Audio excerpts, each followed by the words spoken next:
আওয়ামী লীগ সরকারের এমপি ও মন্ত্রী কামাল আহমেদ মজুমদারের জামাই ব্রিগেডিয়ার জেনারেল অবসরপ্রাপ্ত সেলিম মাহমুদ চৌধুরী দুর্নীতির মাধ্যমে সম্পদের পাহাড় গড়েছেন এমন প্রতিবেদন প্রকাশ করেছে ভারতভিত্তিক বাংলা অনলাইন পত্রিকা বাংলা আউটলুক।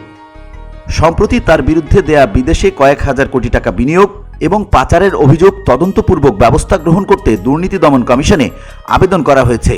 এছাড়া সেলিম সেনাবাহিনীতে থাকাকালীন পরিচয় গোপন রেখে 2 লাখ মার্কিন ডলারে এন্টিগুয়া ও বারমুডায় নাগরিকত্ব নিয়েছেন।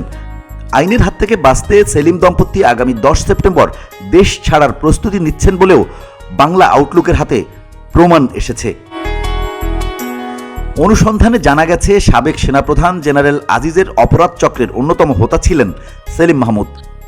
এছাড়া শ্বশুর আওয়ামী লীগের এমপি ও মন্ত্রী কামাল মজুমদারের পরিচয় ব্যবহার করে দুর্নীতির মাধ্যমে কয়েক হাজার কোটি টাকা বিদেশে পাচার করেছেন আর দেশে 60টির মতো ফ্ল্যাট, বাড়ি ও কয়েকশো বিঘা জমি কিনেছেন। এছাড়া শেয়ার বাজারে প্রায় 1000 কোটি টাকা বিনিয়োগ করেছেন সেলিম মাহমুদ।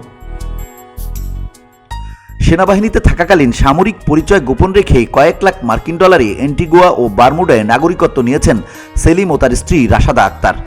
পাসপোর্ট আবেদন ফর্মে সেলিম নিজেকে মোহনা টেলিভিশনের পরিচালক হিসেবে পরিচয় দেন। কর্তৃপক্ষকে না জানিয়ে এ ধরনের বৈদেশিক নাগরিকত্ব গ্রহণ সামরিক বাহিনীতে গুরুতর অপরাধ হলেও এই কর্মকর্তা স্বাভাবিক অবসর গ্রহণ করেন।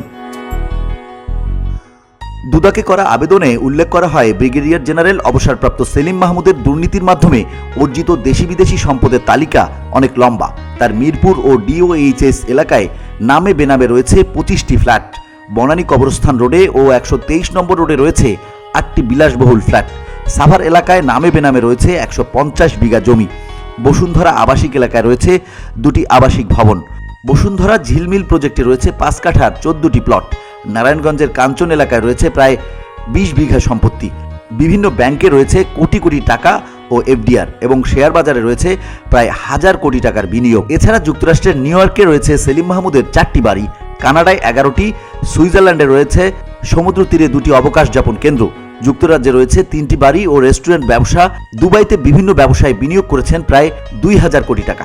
দুবাইয়ে 2টি আবাসিক হোটেল পরিচালনা করেন তার 5 জন নিকটাত্মীয়।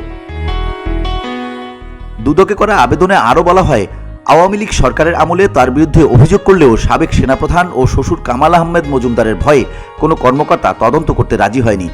দুদকের আবেদনে বলা হয়, এই সেনা কর্মকর্তার বিরুদ্ধে আইনগত ব্যবস্থা গ্রহণ করে দৃষ্টান্তমূলক শাস্তি ও সম্পদ বাজেয়াপ্ত করে নজির স্থাপন করে সেনাবাহিনীকে গৌরবান্বিত করতে আজ্ঞা হয়।